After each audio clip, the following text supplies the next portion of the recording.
Hey everybody, you're watching Michigan Farmer 421. I'm Clyde. Today we are adding some mods to the truck and we are discussing what happened to the brakes. Here we go.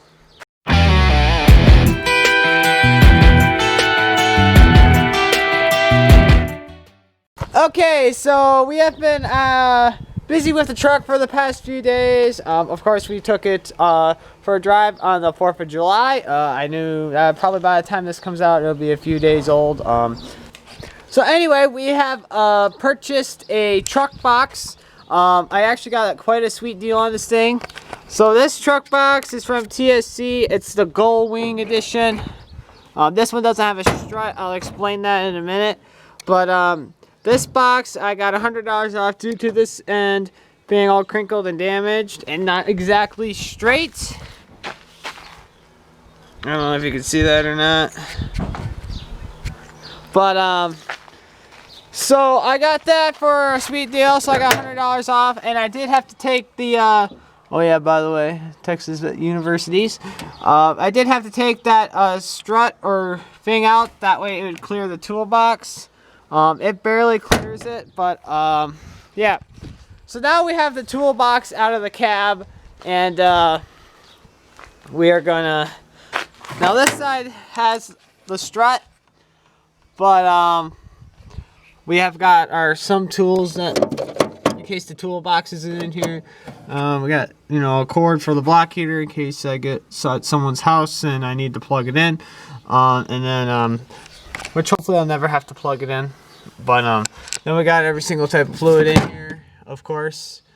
And yeah. So there was a little bit of an issue with the brakes on the truck.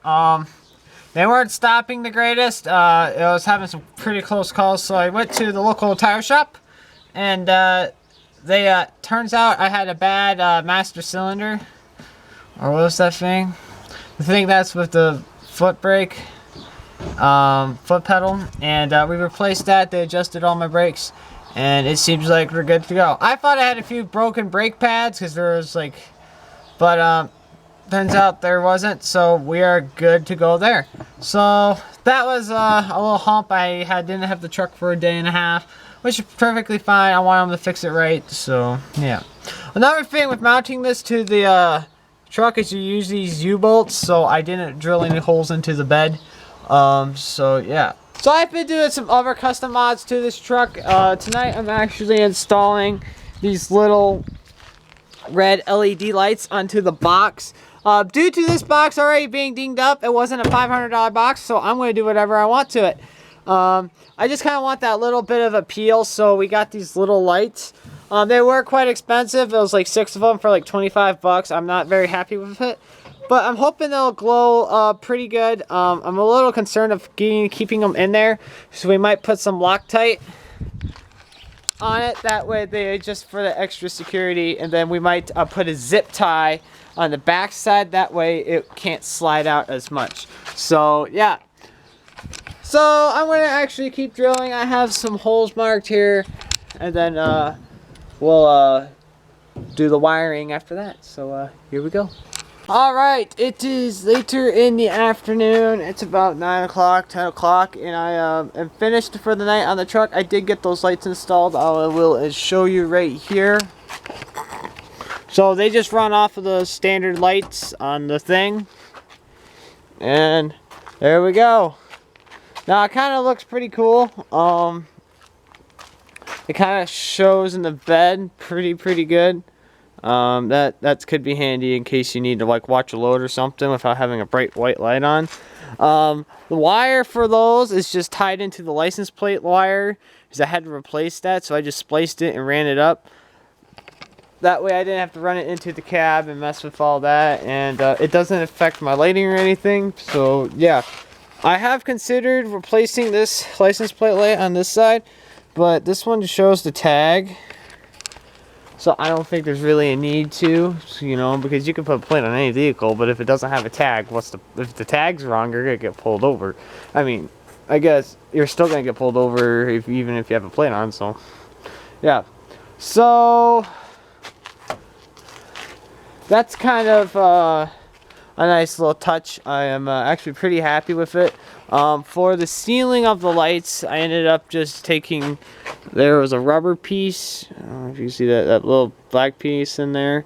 There was a little rubber piece that came with the kit. I slid those on and pushed them in and kind of tapped them with a orange mallet dead blow, and it seemed to work pretty well. So, and now the bugs are starting to come out, so I think I'm going to wrap it up for the night. I know this video wasn't quite informational, but and then there's some of my wiring right there. Kind of got it all coated up and tucked away.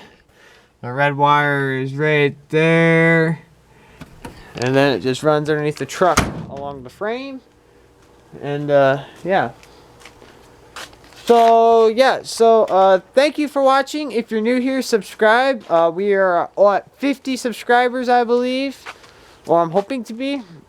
This channel is growing just slightly, but you know, help one each other with these truck builds. I know I'm not doing a lot of like lifts and lights and stuff. Go to custom offsets, they'll hook you up. I mean, I'm not into that stuff. You know, I like my tires. I like the height. I don't need, you know, $25,000 wheels like Gabe Farrell. Not throwing you under the bus, bro, but like, I don't need that. You know, I got an OBS Ford that's perfectly fine, and it's got a Cummins in it, which is actually funny. When I went and got the brake service, they wrote it down as a 7-free Power Stroke, which makes sense because of you know, the model, not Power Stroke, but like the IDI, it's 7-free. Anyway, they make sense because if they look it up, that's what it has. They don't really realize that it's custom engine. It's inside of my interior, and you know, so I think that was kind of funny. So yeah. Anyway, thank you for watching. Like and subscribe, and we'll see you in the next one.